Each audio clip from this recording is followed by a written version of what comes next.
But I want to throw it out to the audience, and I'm sure there will be a few questions for the panel as well. I see a hand at the back. We can get a microphone up there.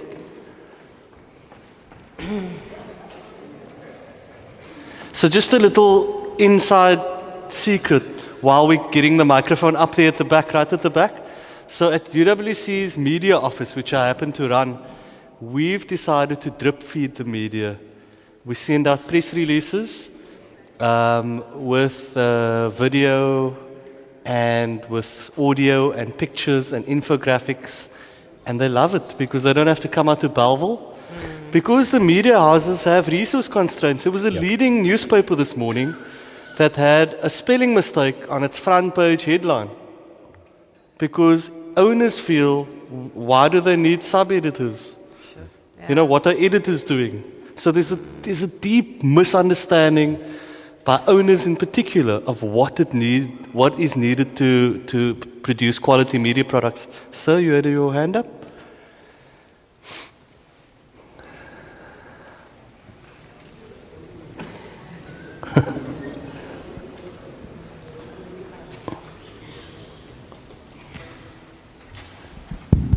Thank you to the panel for enlightening us. Well, there's a couple of things about media that I'm also kind of interested in wanting to know and be enlightened about.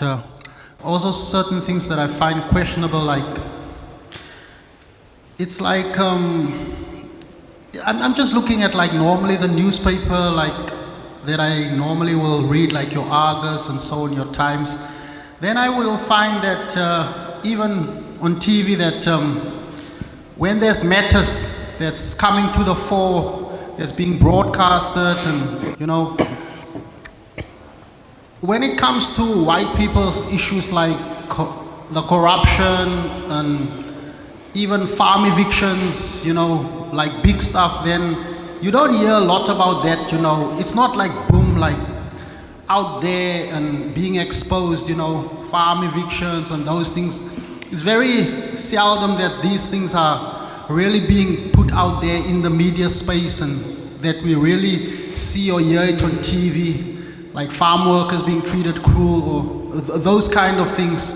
But when it comes to black people, like, you know, especially these government officials, like corruption and stuff, we know those things has to be disclosed, you know, and exposed. But I'm just thinking, like, in terms of the race, you know, I'm sorry to racialize this whole thing, but I'm kind of looking at these things, you know, some white people who's like owning farms and stuff, and, you know, they're doing a lot of cruel stuff even to our people, and those things just don't get exposed, like, big time.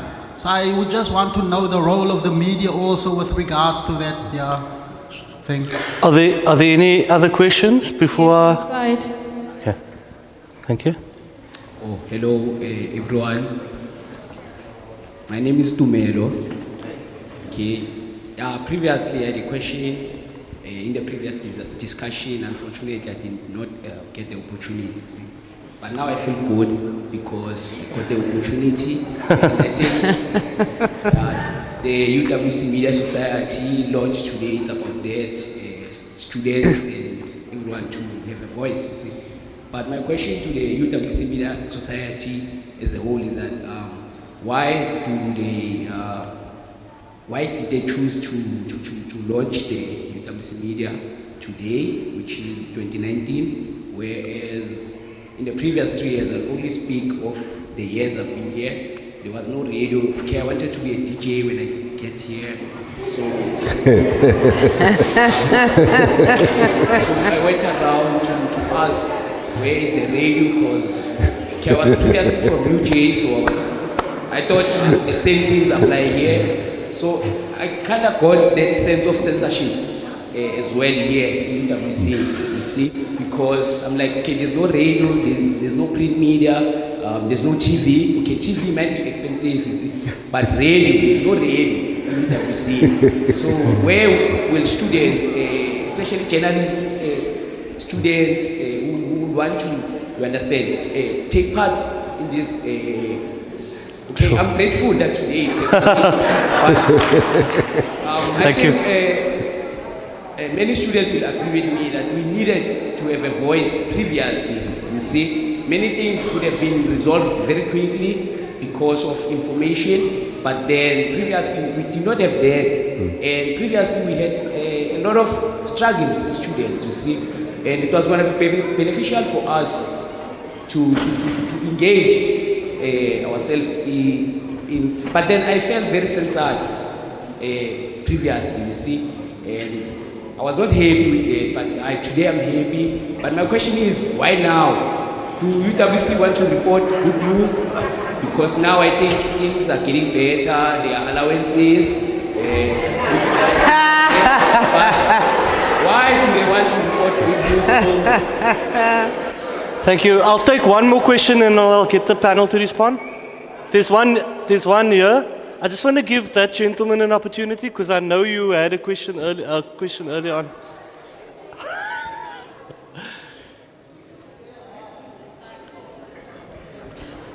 I'll do it. No. This gentleman?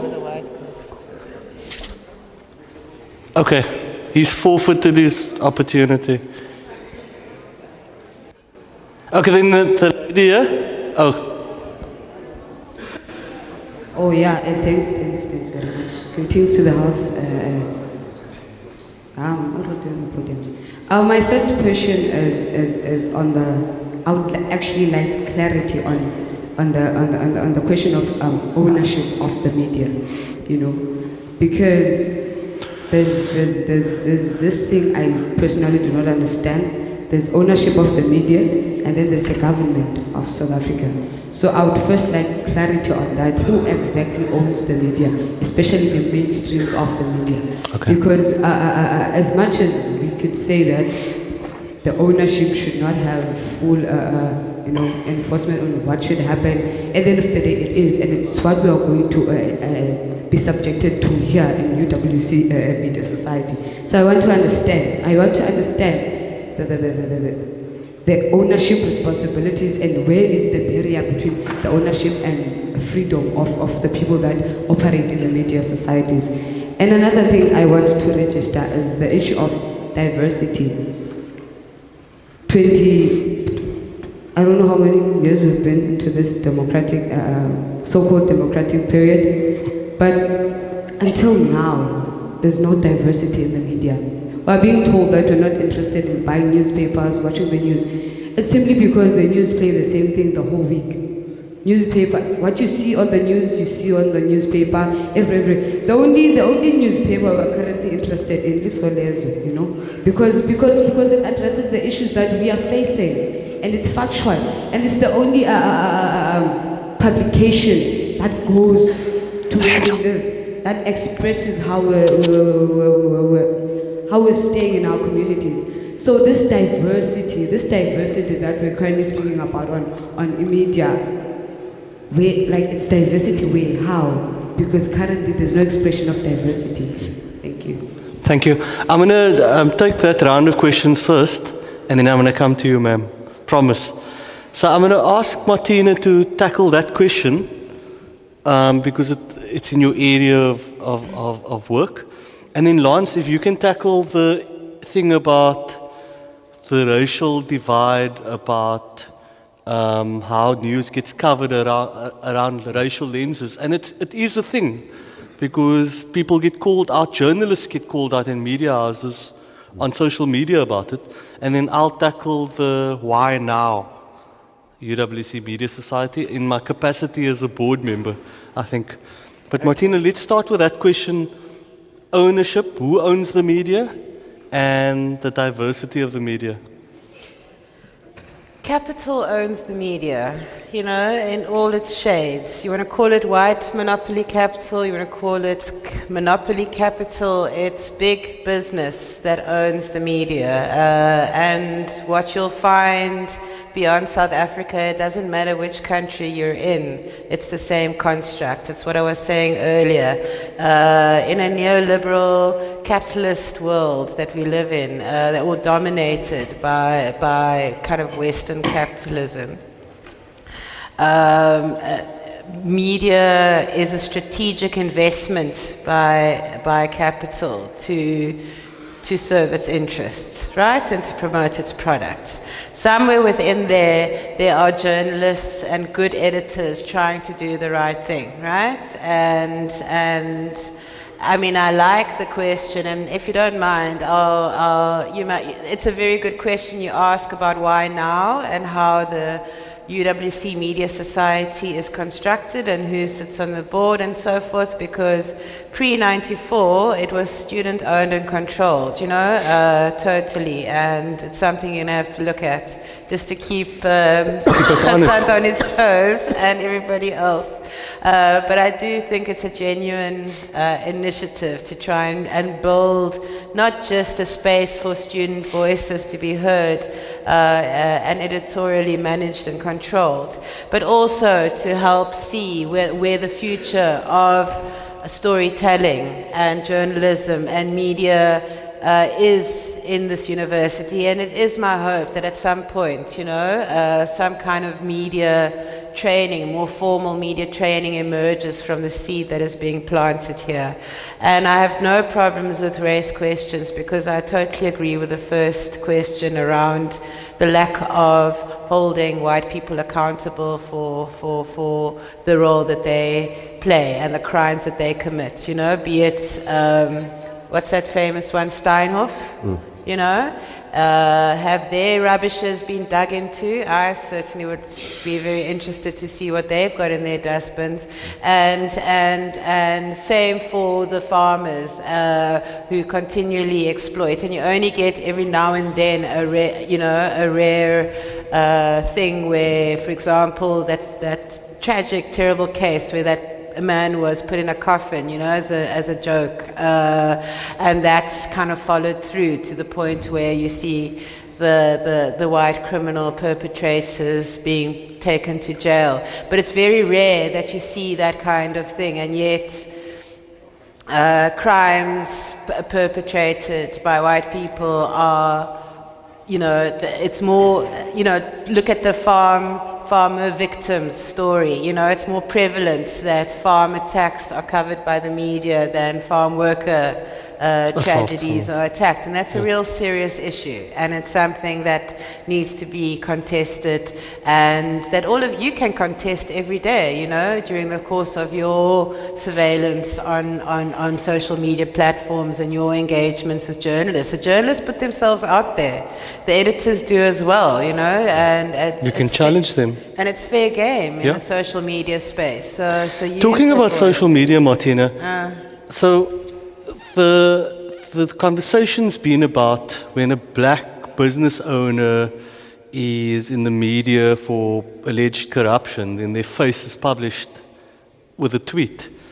But if it's a white executive, the argument is that they'll show the logo of the company and hide the face of the white executive. So Lance, I want to ask you, is there the policing of black wealth as well? Like we look at a black millionaire differently to the way the media looks at I think it's we're almost conditioned to do it that way.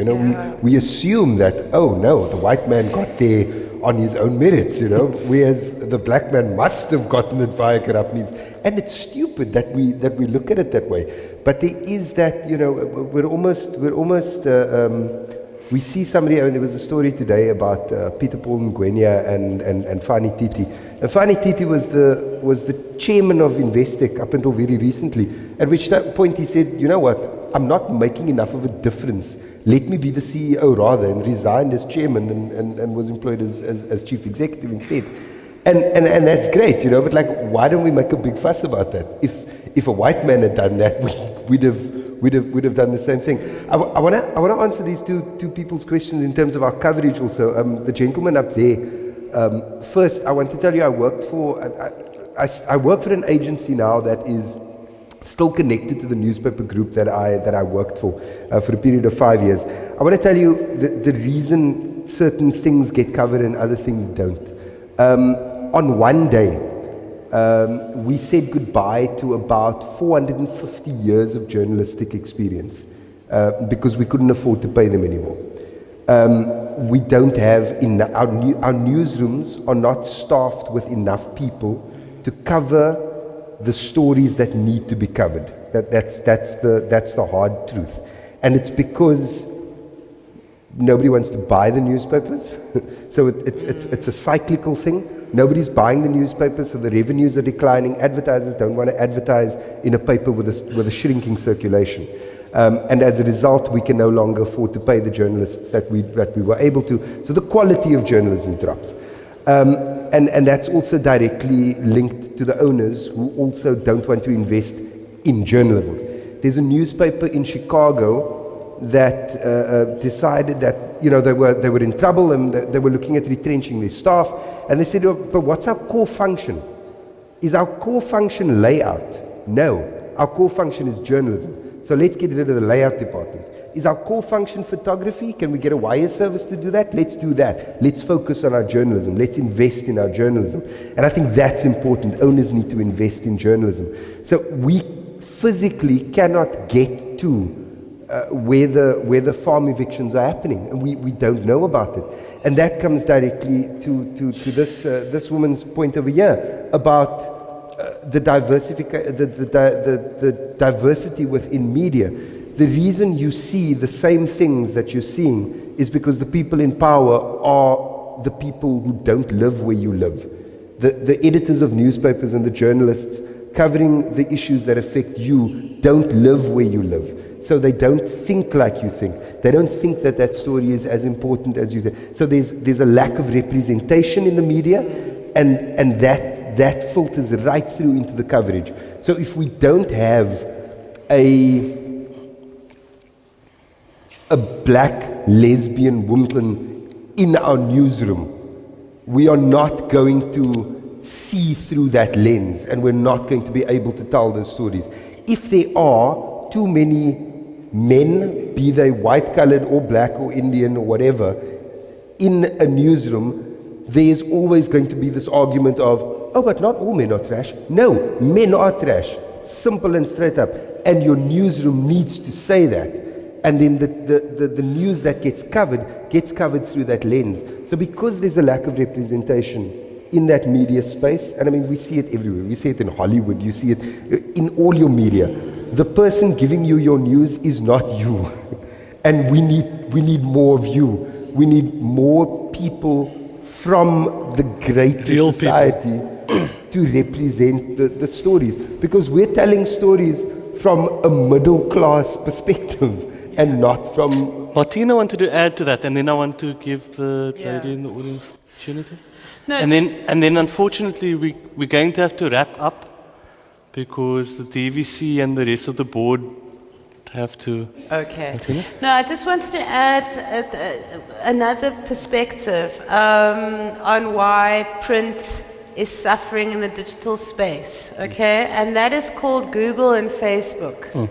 So Google and Facebook, and this is a worldwide problem again, have cornered the market on digital advertising, right?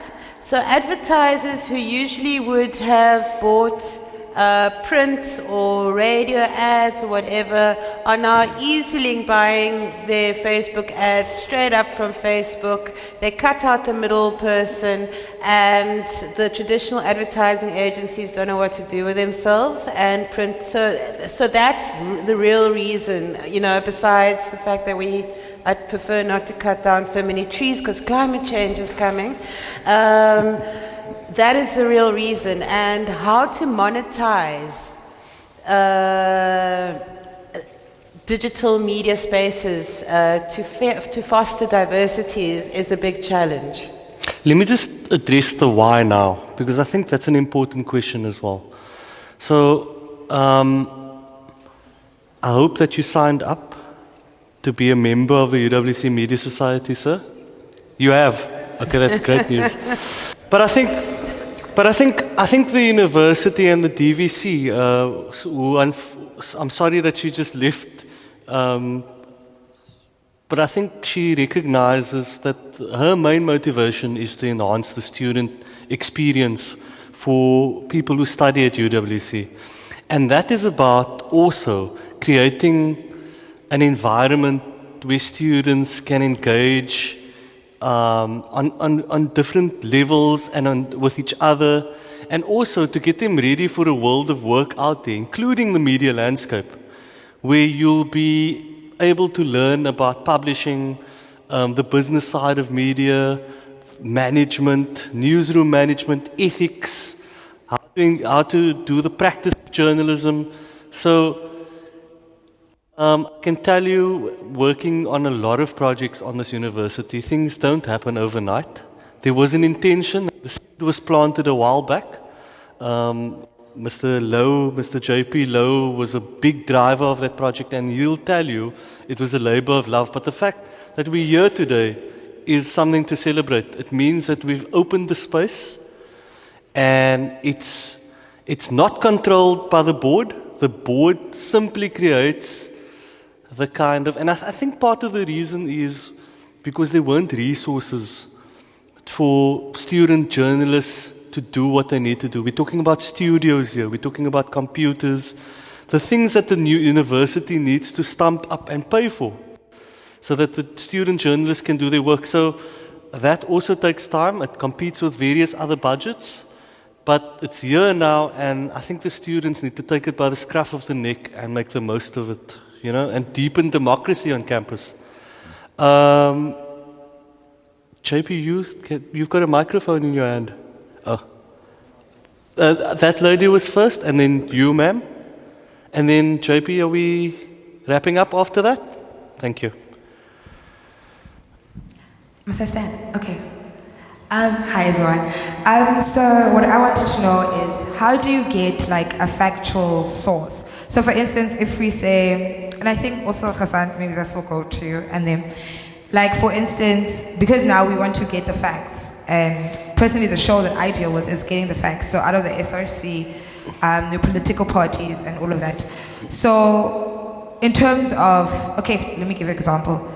Jacob Zuma has a fire pool in his house. Ne? That's the allegation. So how do you go about without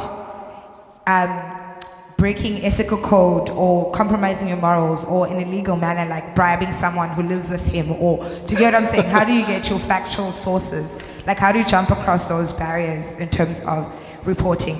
And then, yeah, so in terms of Hassan, then how would we as a society be able to get our factual sources? So if, for instance, if someone says there's a case opened against an SRC member, and I want to go to CPS to see that case report so that I give the factual point of view from the students to say, when they do come into studio or when they do have the interview, I can say for a fact, yes, this is, because then people will say, oh no, it's not a factual. Yeah. Do you get what I'm saying? So Yeah. how do we get the facts in terms of us as the Sure. students here, and also how do they do it on a external platform? Thanks. Okay, and then the second question? That was it? Okay. Just quickly, I think you asked a very, very important question, and I think Lance alluded to this earlier, that because newsrooms are battling with resources and they fire and hire and retrench, there aren't enough people in newsrooms, and there are not enough what's called greybeards. So these are the seasoned journalists who know how to do an investigation, for example. I mean, the New York Times will invest a year in doing a story about nail salons in New York. And then they'll publish that story because they've invested in that story. And it will be the most amazing thing that you'll read and look at on an online platform. But it's about nails. I mean, come on. So I think in terms of what you're asking about, and you need to help me. You need to help me. I think what's important is that you mustn't be swayed by sentiment as well. You must not, and somebody said it perfectly, don't be afraid to be unpopular. It's about the facts. So earlier, and I'm putting myself at risk here because I want to disagree with a learned judge, Justice Albie Sachs, and say that those leaks and the Gupta leaks were very, very important to democracy and to journalism, and how they come into a journalist's hands is important, but not as important as the truth, because the truth furthers democracy. And the truth, I don't want to say the truth sets us free, but the truth sometimes is powerful because it brings out what needs to be said. So let's take Nkandla, for example, right? 250 million rand. And somebody took an aerial picture of Nkandla. Very, very difficult story, ethically, for an editor. Why? There was this contention, what is and what isn't on this homestead. There was talk of a fire pool and a chicken run. So somebody sent up a plane and took a picture, aerial picture, and published it. The problem with that is it was considered a national key point, that you're breaking the law by publishing that picture. But so an editor needs to make that decision, in consultation with multiple stakeholders, including the lawyers, because they'll have an army of lawyers. So the thing about it is... They retrench the lawyers. No, they don't retrench the lawyers. But the thing, and my last point, and we have to close now, the thing is, what we did at the UWC Media Society is we started off with a code of conduct. That thing is your guide, your constitution on how you conduct yourself. What is allowed, what isn't allowed. Know the rules before you break the rules. But when you break the rules, let your editor needs to make that decision. So if you want to use an unnamed source, for example, make sure that you have a named source to corroborate what that unnamed source is saying. But at the same time, your editor needs to give the approval, because at the end of the day, that editor is going to be accountable, not you. I hope that answers some of your questions. Sometimes people go through trash to get the facts, but also in aid of what? It's the end point, or the end game. I want to, on that point, thank our panel, Martina and Lance, for an excellent conversation.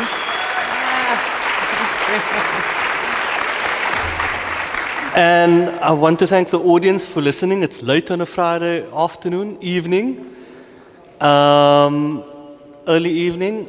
And I want to congratulate once again each and every student involved with the UWC Media Society. Thank you very much for coming.